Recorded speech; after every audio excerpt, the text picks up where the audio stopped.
Hello everybody, today I'm going to just have a quick video about the mind. So, welcome back to Spiritual Astrology. I'm continuing my series on the mind. I just have a few things that I want to say about how the mind is reflected in your birth chart. This lighting is so bad, my skin looks horrible. Anyway.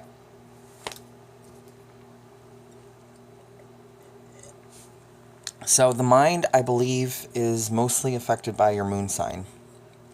And that's the subjective mind. So the moon sign will cloud your judgment emotionally. Meaning, it's a huge lens how you perceive the world. Now, I also see the mind kind of related to Mercury. But Mercury is how you assimilate knowledge. What interests you, how you learn, how you communicate. It's a different kind of mind. So I think the moon is the left brain, maybe, and the Mercury's the right brain. I don't know, whatever. One or the other, back and forth, whatever, who cares. So the moon sign, I believe, directly relates to your thought process and your habits and just your daily routine. I think the moon is so important.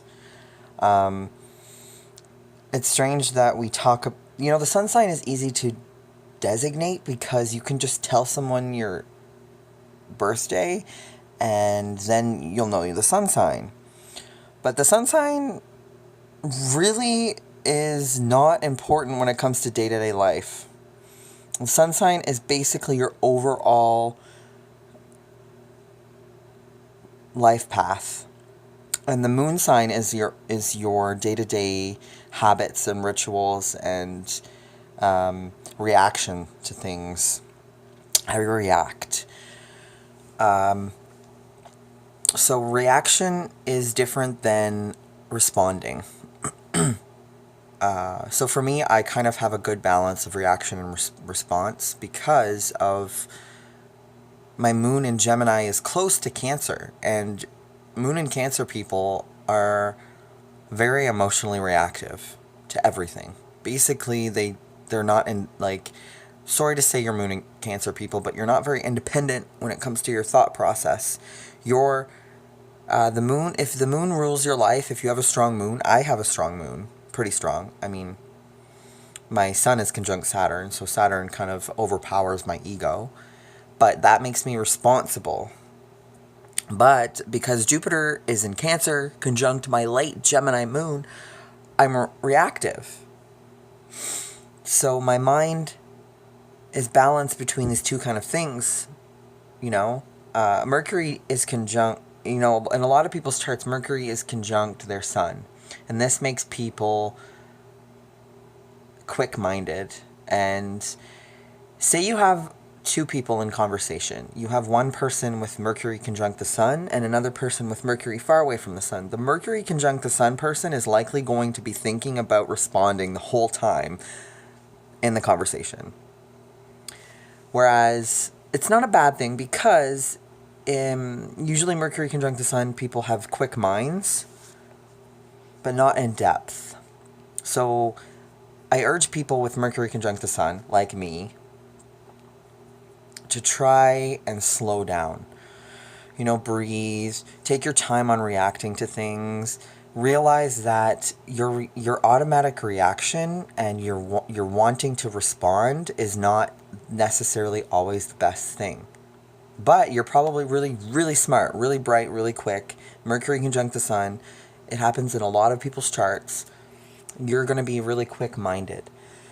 So, I don't know, maybe it's like 1/3 of the population or half of the population would have Mercury close to the sun. Around there, because usually Mercury is really close to the sun. The furthest it can be is like one sign away. I've seen people...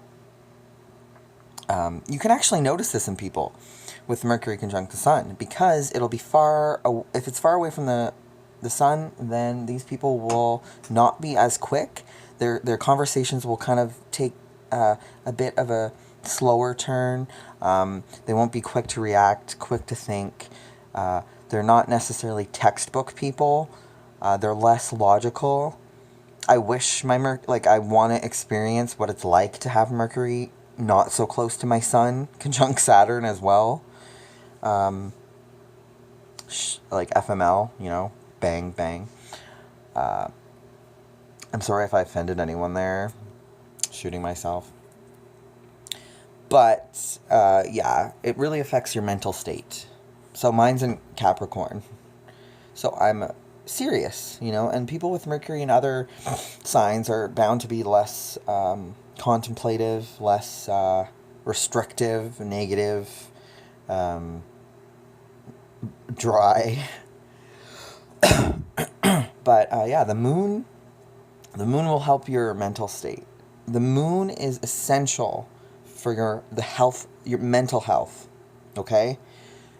You need to satisfy your moon. But if your moon is in conflict with your sun,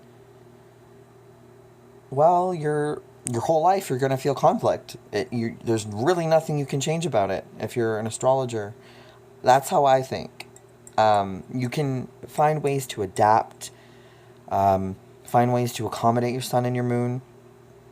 For me, it's difficult. I have a friend that has moon square their sun. And me, I was born during a full moon, so that's the sun, like, close to opposite.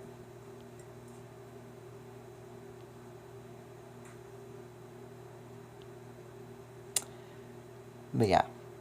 I just want to get people thinking about, like, the mind and, consciousness. So just be conscious of what your mind is telling you, because you are not your mind. You can... Most people do believe they are their mind. When I was younger, because I'm a Capricorn, I'm an earth sign, I used to believe when I was a kid that I was my body. And then I get older, and I have a lot of air in my chart. So my mind takes over because I like to research, I like to find information. But my lack of water means I can't sit still and just kind of feel things. So if you have Mercury or the sun or the moon in water, that will make your mind and your consciousness more emotional. If it's in air, your moon, the element of your moon, you need to accommodate because it's important that it gets fed. The moon needs to be fed every day. But just don't overfeed it because that's when you can get really emotional and you kind of get to emotional overdrive and you feel empty. So it's a really good, a good important thing to balance the two sides of your brain, the two sides of your mind. Mercury might be very logical, but it could still be in a sign that isn't logical. So this could cause a lot of confusion for a lot of people if Mercury is in, say, Pisces or Sagittarius, and say the moon is in Capricorn or Scorpio. The moon isn't comfortable in those two signs because the moon likes to be relaxed. But then the moon also in Aries or Libra can make you a bit too detached. You're not sitting with your emotions. Have conversations with people that have different moon placements, different Mercury placements. It's possible that you could be not feeding yourself in the sense that you should be.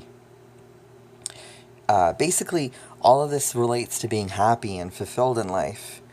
Just understanding how your mind works, how your consciousness perceives things, how you relate to the world, how you respond, how you... ultimately, though, Saturn is teaching us, because it's the opposite of the moon, how to respond rather than automatically react. Anyway, thank you for watching. I hope you got something out of this. Comment, like, subscribe. If you have any thoughts, please, comment, and if it's a really good comment, I will reply.